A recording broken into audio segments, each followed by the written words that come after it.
Project 944 Part 4.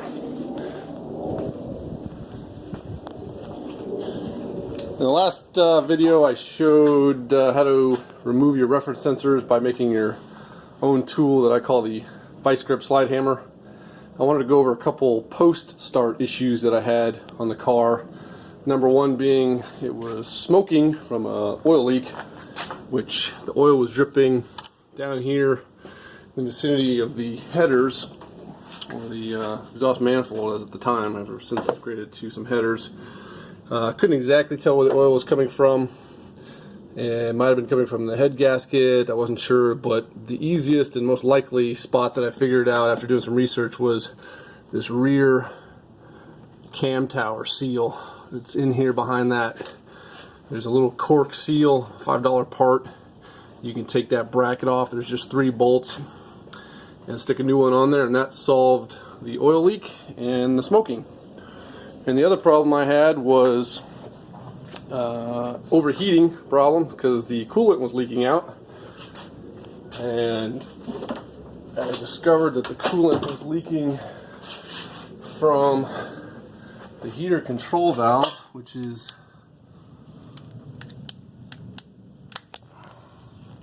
my light doesn't want to work.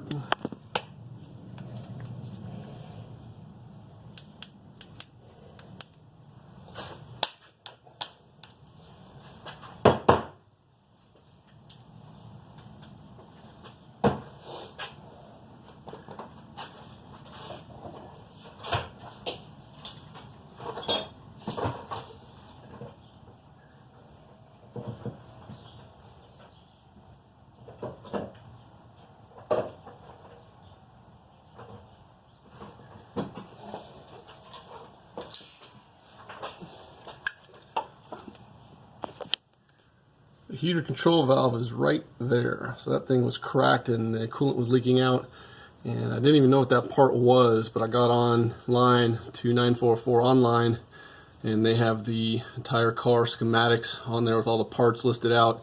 It's very handy. I looked through the cooling system and found that part, picture, location, etc., and then discovered it was the heater control valve.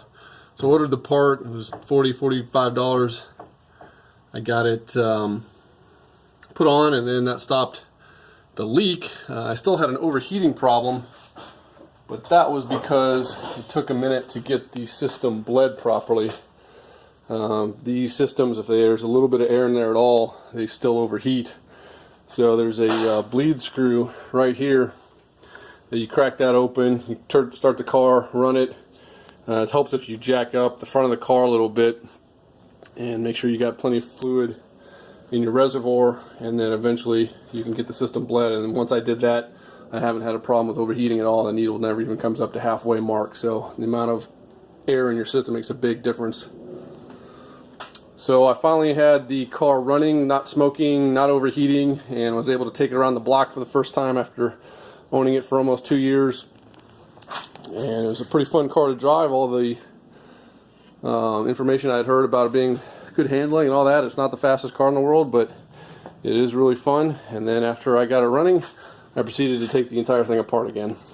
So I wanted to do the water pump and the timing belt, and I ended up doing the balance belt, main rollers on the front main seal, a bunch of stuff while I was in there. Replaced some vacuum lines. Ended up putting the headers on there while I had everything apart. I had the intake manifold off, had the air box off, had to replace the J-boot. It was cracked.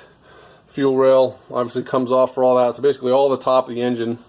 The air oil separator, it was pretty nasty. I took that off. I replaced the seals on that. I replaced the seals on the oil cooler, which is down there under the oil filter.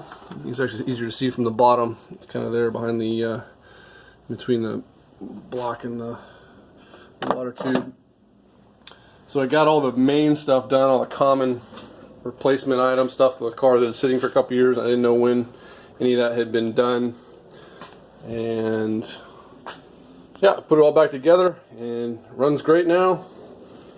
And now we're moving on to the next phase, which is trying to get the suspension to handle better and clean up the interior, cut some weight out of it, So stay tuned for some more videos.